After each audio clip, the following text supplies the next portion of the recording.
Well, hello there and welcome to the show. Every Tuesday, I look forward to my chance to visit with Eric Peters from Eric Peters Autos. Today's the day. Eric, how are you? I'm good. I dug out of the blizzard we got the other day. We actually got more snow here in Southwest Virginia than we've had in years. I've lived here for about 20 years, and we used to routinely get pretty heavy winters. But for probably about the last, I don't know, 3 or 4, we've had essentially no winter to speak of. So I foolishly did not hook up the plow to my tractor. Yeah, that's what you get for poor future time orientation sometimes. So I have to ask, and this is only because I'm hailing from southern Idaho right now, where we've had no snow or very little snow. How much did you guys get? I'd say probably I'm looking out the window, good 6 inches, which, for this area, that's a pretty substantial amount of snow. Okay, let's take a moment and just because first snow of the season usually brings some of the craziest driving experiences that people are going to see, especially in more southern states. Let's talk about some common sense things people should keep in mind before the snow falls. What are some of the things you recommend, either about stuff to have in your car or things they should know before they set out on slick roads? Well, as it turns out, you ask a very pertinent question because yesterday, by the grace of the motor gods, we went out in the Lincoln Navigator that I'm test driving this week. And I just, for some random reason, threw a pair of gloves in the truck. And I was very grateful that I had those gloves because we hit a pothole and we blew a tire in the middle of the Oh, blizzard. So I had to get out in the blizzard and deal with the cheesy little flimsy jack that comes in the thing and pull that 24-inch wheel.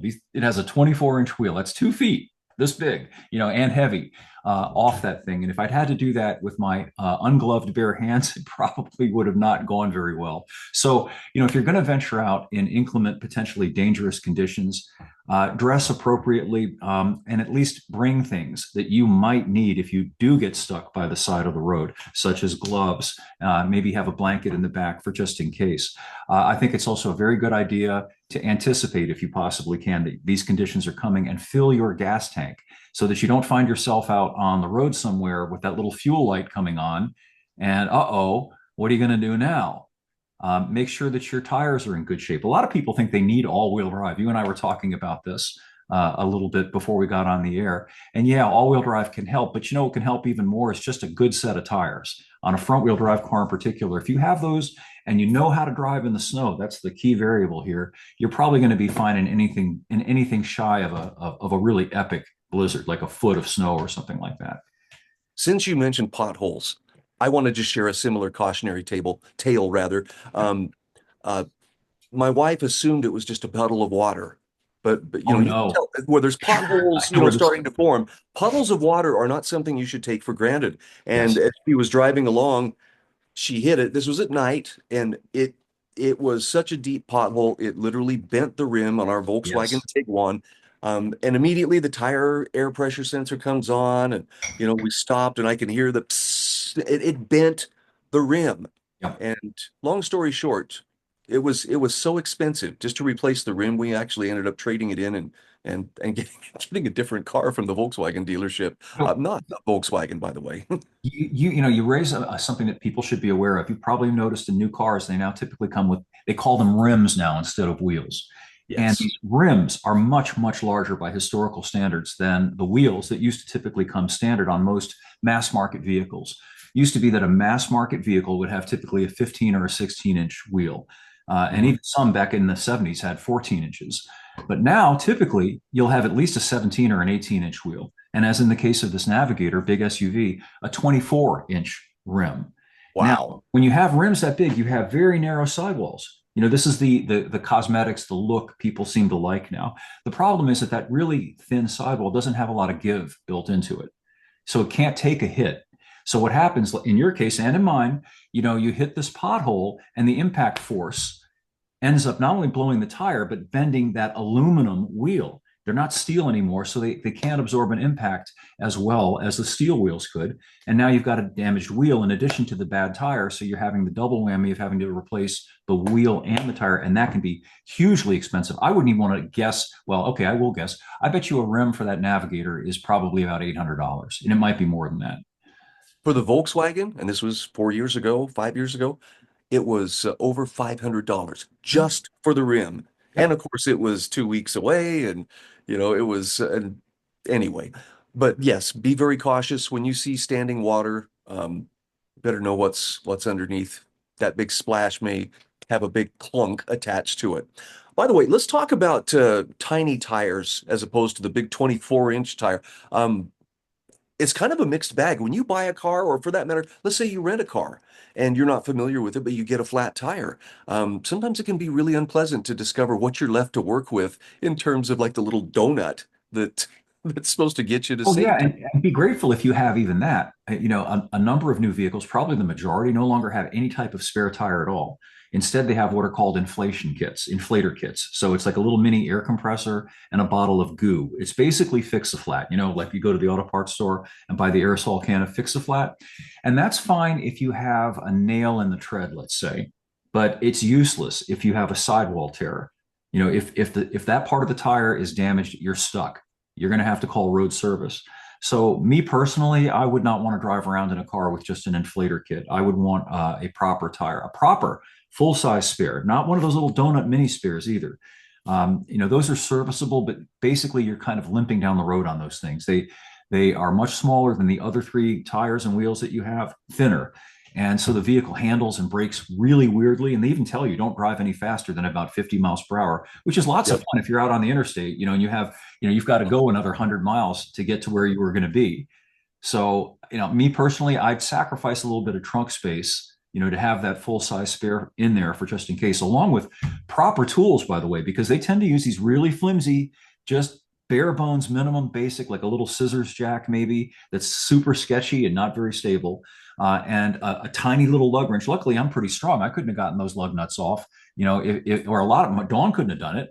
You need something with more leverage. So those are things to think about and maybe to get them and put them in your vehicle for that day when you're going to need them. And the lug nuts situation is also something you need to be prepared for. I found this out the hard way a couple of years ago. Suffered a blowout coming back from a brief camping trip, and I was 20 miles from anywhere. Fortunately, AAA was sending somebody to help me, but I tried to change that flat and found out that the wrench that I had in my tools wasn't sufficient to break the torque on to torque those nuts off there. Whoever put them on really, wanted to make You sure they probably used an stayed. air gun, And and and yep, that's what it took. I was stranded until fortunately there was about three different farm trucks that came by, and the third guy, just a migrant worker with a impact wrench, said, "I can take care of that for you." Done. yep, yep. I'll tell you what, I knew what I was going to ask for Father's Day that next year too. I was like, Yeah, and something by the something way, be compact careful when you works. take your vehicle in to get tires or brake work done. It's a really good idea to ask them to manually tighten the lug nuts because of speed. They want to get it done quickly. They tend to use the air gun, and a lot of times they'll over torque the wheels. And it's not just an inconvenience. Brake rotors on modern cars tend to be made of fairly thin material, and if those lug nuts are over tightened, they can warp your rotors. Oh, And that gets into money, a lot of times because there's not enough material on them to machine them any longer. So they're throwaways once they're damaged. So, potentially you get your tires changed and now your brakes pulsate, and you get that weirdness going on. And the only way to correct that is to replace those damaged rotors. oh, that's good to know. I want to shift gears. Let's talk about food. In fact, let's Yep. talk about your article about the cost of real food.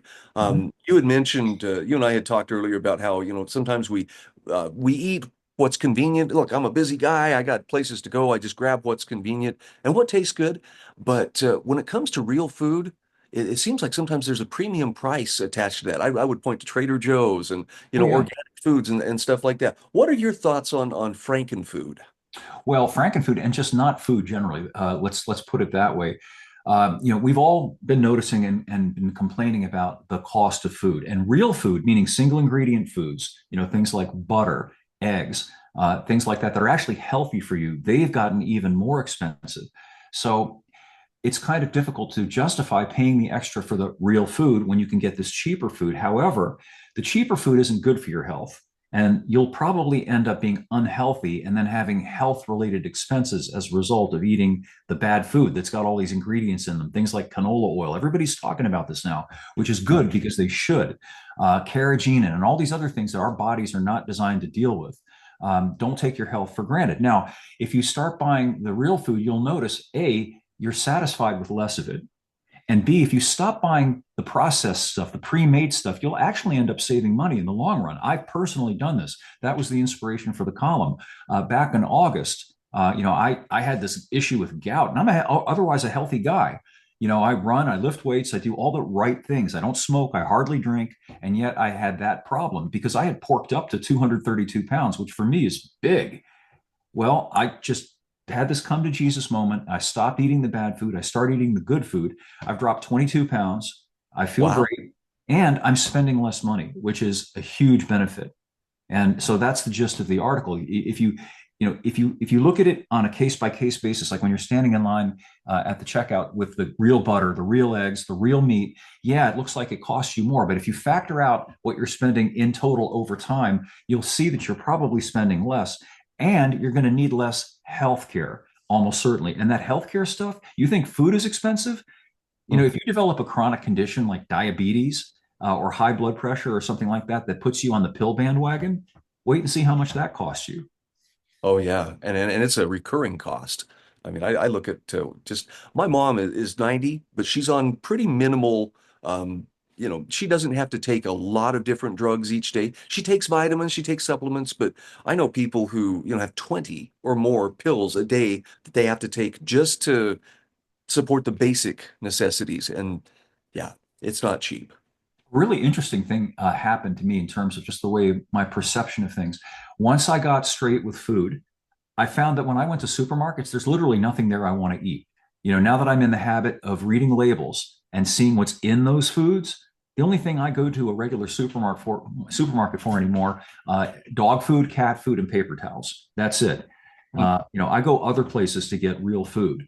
And you just realize how toxic it is all around you. I don't want to sound like I'm being a channeler of RFK Jr., but it's the truth. They're literally poisoning us with this stuff. If you read the labels of things now, in addition to the 3 paragraph long thing, you'll read things like bioengineered ingredients, frankenfood. You want to put this stuff in your body, things that were, God only knows what they're doing with this stuff and what it's doing to your body. Yeah, it's going to make me one of those purists who only shops at local farmer markets and wants everything locally sourced as much as possible. But it is what it is, and you're not wrong. There's a lot of stuff out there masquerading as food that if we took the time to read the ingredients list, most of us would be stunned, maybe Sure. horrified. Sure. The more you look into it, the worse it is. Speaking of horrified, um, let me get your take on Pete Hegseth and his just vigorous defense of blowing up boatloads of people that are apparently, in his eyes, deserving of it. Due process not needed. Yeah, that one particular incident that I think you're referring to doubles down on the despicability. The case of this one supposed drug boat that was shot or disabled, and these two guys are obviously helpless and in the water. They're no longer a threat to anybody, and they murdered them. This is something that we should be extremely appalled by to do this. You don't just summarily execute people without trial, without process. This is the sort of thing, and I know it's overused, but it is exactly the sort of thing that the Germans were hanged for after World War II. Capturing POWs, surrendered soldiers, and gunning them down in the field. Remember the Malmedy massacre? They hanged people for that, and now we're doing this stuff, and there's no apology. There's no sense of contrition at all. I mean, it's not like, oh, things got out of hand. Somebody was, in the moment they let off an extra, barrage of weapons fire that it's unapologetic, and it really should freak us out, I think. It's probably the biggest, most in-your-face example of might makes right trying to assert itself. And what really troubles me, I've seen the federal government do this before. I saw it under, particularly under W. Obama killed plenty of people, including American citizens, via drone strike extrajudicially. So this is just kind of a continuation of that same approach to foreign policy, but the danger here is how many people will willingly embrace it and sometimes even cheer, thinking that, Yes. well, these guys in the water, they're nothing more than insects and their deaths make our lives better. But if the government can do it or is willing to do it to them, what's to stop it from doing the same thing to you? Yeah, well, I think the broader point here is it represents a cheapening of respect for life. Once you are okay with just slaughtering people indiscriminately when it's not necessary, this isn't somebody who's in a position to fight back at that moment. So you stop. We learned this lesson, didn't we, when we were kids? You get into a fight, and if the other guy's down, you don't kick him in the head. That's it. Okay, you've won the fight. That's it. It doesn't have to go any farther. But now it's going to the ultimate nth degree. And as you say, if we get comfortable with the government using this sort of power against those people, to think that they're not going to wheel around and use it against us, I think is incredibly naive. Yep, I think there are some universal laws that apply to self-defense. And even though we call it the Department of War now instead of the Department of Defense, um, government rightly shouldn't be doing things that we wouldn't morally be able to do for ourselves. And so I don't know. I know there's someone who will say, Brian, you're just trying to defend, communists, or you're trying to defend these drug dealers. I don't know that they were drug dealers. I don't know that all I know is somebody Exactly. claims that they are and kills them, and I'm supposed to applaud as if this somehow is doing me a favor. I'm not buying it. Exactly right. Exactly right. And there's an additional element here too that to me is even more troubling. I mean, Trump and Hegseth, these guys are sitting in their offices. They're not the ones doing the wet work. There's something even worse about these guys just having other people killed, like a mafia don somewhere, and not personally being the ones that are doing it, which at least makes the person kind of connected to the action, what they're doing. I can't get into the headspace of just ordering people killed like that. Yeah, and I'm not trying to stir dissent among the ranks, and people who really really love everything Trump does will probably take offense, but you cannot set your principles aside because you think your guy has it all under control. I think we've seen pretty clearly your guy isn't always going to be the one who's exercising those powers. And so don't hand government any tools you wouldn't want to see used against you. Sure, and purely on a self-interested basis, consider the point of view of the people in Venezuela. This is being done to their people. Yep. We are becoming a kind of pariah state, a lawless state, a state that engages in terroristic acts. So, once that perception is widespread, then it's open season, isn't it? Why not do things to us? Why not hit back using the same kinds of tactics? And is that the kind of world that we want to live in? This is why I think it's essential that people understand. They need to understand history. They need to understand original intent. What did the founders intend when they shaped our government the way that they did?